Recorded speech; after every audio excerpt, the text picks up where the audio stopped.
घरात भरभराट होत नाही तर यामागे 25 कारणे गरिबीचे कारण ठरू शकतात। प्रत्येक माणूस आपल्या आयुष्यात पुढे जाण्याचा प्रयत्न करतो, यासाठी तो संपूर्ण मेहनत आणि प्रामाणिकपणे आपले कार्य सुरू ठेवतो। यानंतरही काही लोक आयुष्यभर गरिबीचा सामना करत राहतात। खूप मेहनत करून ते श्रीमंत होण्याचे स्वप्न पाहतात, परंतु त्यांचे हे स्वप्न पूर्ण होत नाही। यामागे अनेक कारणे असतात जी माणसाला समजत नाहीत, कारण ती त्याला माहीत नसतात। वास्तुशास्त्रानुसार अनेक अशा गोष्टी आहेत ज्यामुळे घरात सतत दरिद्रता राहते आणि माणूस आपल्या नशिबाला दोष देत राहतो। मित्रांनो, आपल्या हिंदू धर्मामध्ये माता लक्ष्मीला धनाची देवी मानले जाते। जर एखाद्या व्यक्तीला आपल्या जीवनात धनप्राप्ती करायची असेल तर त्यासाठी माता लक्ष्मीला प्रसन्न करणे फारच गरजेचे आहे। असे म्हटले जाते की जर कोणी व्यक्ती माता लक्ष्मीला प्रसन्न करण्यात यशस्वी होतो तर त्याला कधीही आर्थिक अडचणींचा सामना करावा लागत नाही आणि त्याला आपल्या प्रत्येक कार्यात अपार यश मिळते। पण अनेकदा असे पाहिले गेले आहे की व्यक्तीला आपल्या आयुष्यात आर्थिक तंगीचा सामना करावा लागतो। यामागील मुख्य कारण म्हणजे आपल्याच सवयी। खरं तर आपल्या वाईट सवयींमुळे माता लक्ष्मी नाराज होतात आणि यामुळे आपल्याला गरिबीचा सामना करावा लागतो। जर तुम्ही तुमच्या या सवयी सुधारल्या तर तुमच्या आयुष्यात सर्व काही चांगले होऊ लागेल आणि तुमच्या जीवनात धनप्राप्ती सुरू होईल। जर तुम्ही तुमच्या या सवयी सुधारल्या तर माता लक्ष्मी तुमच्यावर प्रसन्न होतील। आज आम्ही तुम्हाला या व्हिडिओद्वारे अशा 25 महत्त्वाच्या गोष्टी सांगणार आहोत ज्यामुळे तुम्हाला तुमच्या जीवनात गरिबीचा सामना करावा लागतो। तर चला जाणून घेऊया घरात गरिबी येण्याची मुख्य कारणे कोणती आहेत। नंबर 1, आंघोळ करण्याच्या ठिकाणी लघुशंका करणे। जर तुम्हीही जाणते न जाणतेपणे आंघोळीच्या ठिकाणी लघुशंका करता तर हे तुमच्या घरात गरिबी येण्याचे कारण ठरू शकते। नंबर 2, दातांनी नखे कापणे। जे लोक दातांनी नखे कापतात ते नेहमीच गरिबीच्या अंधकारात जगतात। दातांनी नखे कापणे फारच अशुभ मानले जाते। असे केल्याने धनहानी होते आणि व्यापारात प्रगतीचे मार्ग हळूहळू बंद होतात। नखे नेहमी योग्य यंत्रानेच कापावीत आणि शुक्रवारचा दिवस नखे कापण्यासाठी सर्वात शुभ मानला जातो। नंबर 3, तुटलेल्या चपला घरात ठेवणे। असे मानले जाते की जर तुमच्या घरात तुटलेल्या चपला ठेवलेल्या असतील तर यामुळेही गरिबी येते। त्यामुळे घरात तुटलेल्या चपला ठेवू नयेत। जर चपला घरात असतील तर त्यांना घराबाहेर टाकावे। असे न केल्यास लक्ष्मी नाराज होतात आणि घरात गरिबी येते। नंबर 4, स्मशानभूमीत मोठ्याने हसणे। जर कोणी व्यक्ती स्मशानभूमीत मोठ्याने हसतो तर ते 100 ते 100 पापांच्या बरोबरीचे मानले जाते। असे मानले जाते की स्मशानभूमीत हसल्याने त्या व्यक्तीच्या कुटुंबाचा अपमान होतो, ज्यांचे कुटुंब दुःखात बुडालेले असते। अशा ठिकाणी मोठ्याने हसल्यामुळे व्यक्तीला दरिद्रता आणि गरिबी घेरते। नंबर 5, झाडाखाली लघुशंका करणे। अनेक लोक जाणते न जाणतेपणे झाडाखाली लघुशंका करतात, पण असे करणे पूर्णपणे चुकीचे मानले जाते। विशेषतः पिंपळ, वड, नीम आणि अशोक यांसारख्या झाडांखाली मलमूत्र त्याग करणे किंवा अस्वच्छता पसरवणे अजिबात योग्य नाही। असे म्हटले जाते की या झाडांमध्ये सकारात्मक ऊर्जेचा वास असतो। तिथे अस्वच्छता केल्याने केवळ पर्यावरणाचे नुकसान होत नाही तर यामुळे व्यक्तीच्या आर्थिक स्थितीवरही वाईट परिणाम होतो। अशी मान्यता आहे की यामुळे व्यक्ती हळूहळू गरिबीच्या जाळ्यात अडकतो। त्यामुळे आपण या झाडांचा सन्मान करावा आणि त्यांची स्वच्छता राखावी। नंबर 6, डाव्या पायाने पॅन्ट घालणे। डाव्या पायाने पॅन्ट घालू नये। असे केल्याने राहू आणि केतू अशुभ फल देऊ लागतात। डाव्या पायाला काळा धागा बांधल्याने दोन्ही ग्रहांचा दुष्प्रभाव कमी होतो। डाव्या पायाने पॅन्ट घातल्याने घरात दरिद्रता येण्याची शक्यता असते। नंबर 7, घरात कचरा ठेवणे। घरात कचरा ठेवणे योग्य मानले जात नाही। असे म्हटले जाते की घरात अस्वच्छता असल्याने माता लक्ष्मी नाराज होतात आणि अशा घरात नेहमी आर्थिक अडचणी येत राहतात। जर घरात कचऱ्याचा ढीग असेल तर तो फक्त वातावरणच खराब करत नाही तर गरिबी आणि नकारात्मक ऊर्जा देखील आकर्षित करतो। त्यामुळे घर नेहमी स्वच्छ ठेवावे। विशेषतः सकाळच्या वेळी झाडू लावणे खूप शुभ मानले जाते। हे केवळ स्वच्छतेसाठी चांगले नसून घरात सुख, समृद्धी आणि सकारात्मक ऊर्जा देखील आणते। नंबर 8, स्वयंपाकघराच्या जवळ लघुशंका करणे। मित्रांनो, स्वयंपाकघर हे अत्यंत पवित्र स्थान मानले जाते, त्यामुळे त्याच्या जवळ लघुशंका करू नये। असे मानले जाते की यामुळे घरात गरिबी येते, म्हणूनच स्वयंपाकघराच्या जवळ शौचालय बनवू नये। लघुशंका दूर करण्यासाठी वेगळ्या जागेची व्यवस्था करावी, जेणेकरून घरात गरिबी येण्याची शक्यता कमी होईल।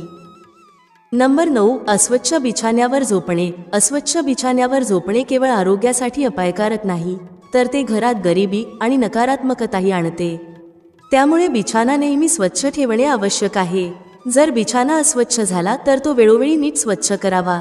तुम्ही बिछाण्याची चादर बदलू शकता आणि त्याऐवजी स्वच्छ आरामदायी चादर घालू शकता. असे केल्याने केवळ तुमचे आरोग्य चांगले राहील तर घराचे वातावरणही चांगले आणि आनंददायी होईल. नंबर 10. घरात कोळ्याचे जाळे असणे. घरात कोळ्याचे जाळे असणे ही उद्ध्वस्त होण्याची निशाणी मानली जाते. त्यामुळे घरात कोळ्याचे जाळे असू नये. घरातील कोळ्याची जाळी वेळोवेळी साफ करावी. नंबर 11. नळातून पाणी गळणे. जर तुमच्या घरात गरिबी किंवा आर्थिक तंगी असेल तर त्यामागचे कारण नळातून पाणी गळणे असू शकते.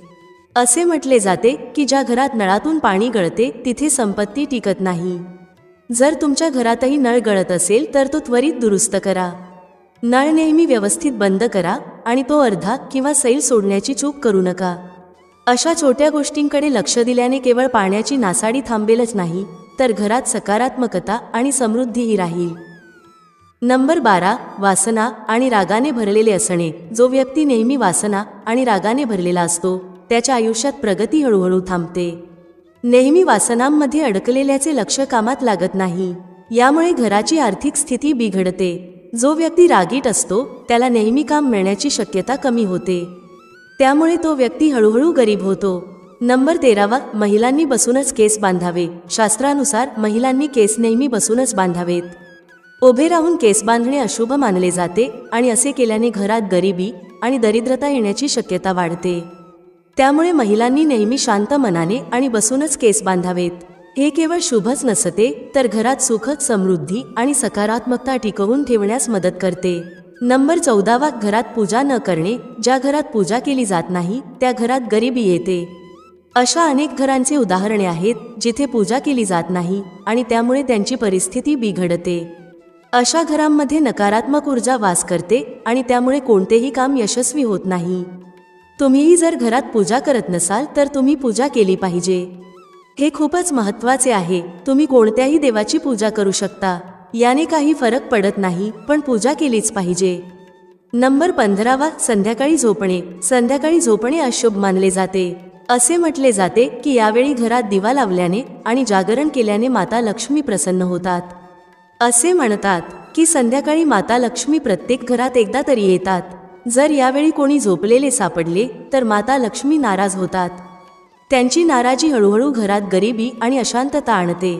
त्यामुळे यावेळी झोपण्याऐवजी पूजा किंवा घरातील कामांवर लक्ष केंद्रित करणे अधिक शुभ असते. नंबर 16. पुरुषांनी 40 दिवसांपेक्षा जास्त दिवस केस ठेवू नयेत. लांब केस अनेक प्रकारच्या समस्यांचे कारण बनू शकतात.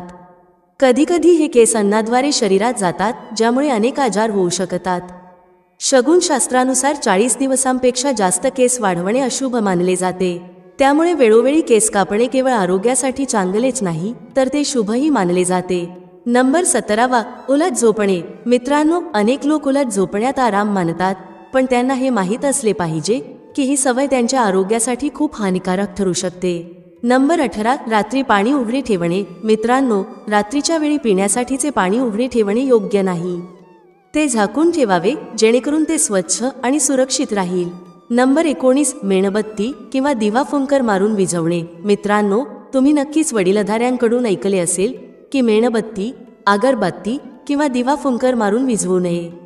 असे करणे अशुभ मानले जाते. नंबर 20. खोटी शपथ घेणे. मित्रांनो, खोटी वचने किंवा खोटी शपथ घेतल्यामुळे व्यक्तीच्या जीवनात अडचणी वाढतात. ही सवय जीवनात अशांतता आणि समस्या निर्माण करू शकते. नंबर 21. रात्री झाडू लावणे. मित्रांनो, रात्रीच्या वेळी झाडू लावणे अनुचित मानले जाते.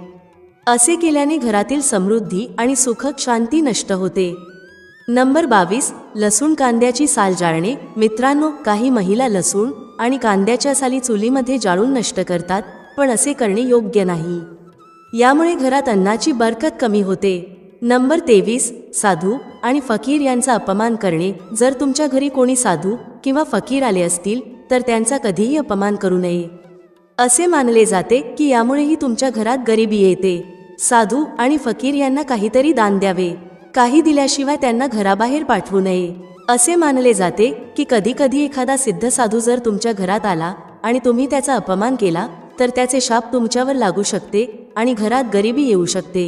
नंबर 24. चादरीपेक्षा जास्त पाय पसरवणे. जुन्या काळात लोक म्हणायचे, पाय तितकेच पसरवा जितकी लांब चादर आहे, म्हणजेच खर्चही तितकाच करा जितकी तुमची कमाई आहे. जर तुम्ही तुमच्या उत्पन्नापेक्षा जास्त खर्च केला तर हे तुम्हाला हळूहळू गरिबीकडे घेऊन जाईल. यामुळे व्यक्तीवर कर्जाचा भार वाढू लागतो आणि शेवटी तो कायमचा गरीब होऊ शकतो. त्यामुळे खर्च तुमच्या उत्पन्नाच्या मर्यादेतच ठेवा, जेणेकरून आर्थिक तंगी आणि समस्यांपासून बचाव होईल. नंबर 25. पालकांचा अपमान करणे. एक चांगला माणूस कधीही आपल्या पालकांचा अपमान करत नाही. जर तुम्हीही तुमच्या पालकांचा अपमान करत असाल तर यामुळेही तुमच्या घरात गरिबी येऊ शकते. शक्य तितके तुमच्या पालकांचा आदरच करा. मित्रांनो, ही सर्व माहिती लोकांच्या हिताचा विचार करून दिली जात आहे. वास्तुशास्त्राचे उपाय तुमच्या श्रद्धा आणि विश्वासावर आधारित करून पहा. आम्ही याबाबत कोणत्याही प्रकारचा दावा करत नाही. तर मित्रांनो, आजचा आमचा व्हिडिओ तुम्हाला कसा वाटला ते कमेंट करून नक्की सांगा. जर आमचा व्हिडिओ तुम्हाला आवडला असेल तर या व्हिडिओला एक लाईक करा आणि कमेंट बॉक्समध्ये जय माता लक्ष्मी नक्की लिहा. व्हिडिओ पाहिल्याबद्दल धन्यवाद. भेटूया पुढील व्हिडिओमध्ये एका नवीन चर्चेसह. तुम्हा सर्वांचे मनःपूर्वक आभार. श्री स्वामी समर्थ. जय श्री राम, जय श्री हनुमान, जय श्री कृष्ण, जय माता लक्ष्मी.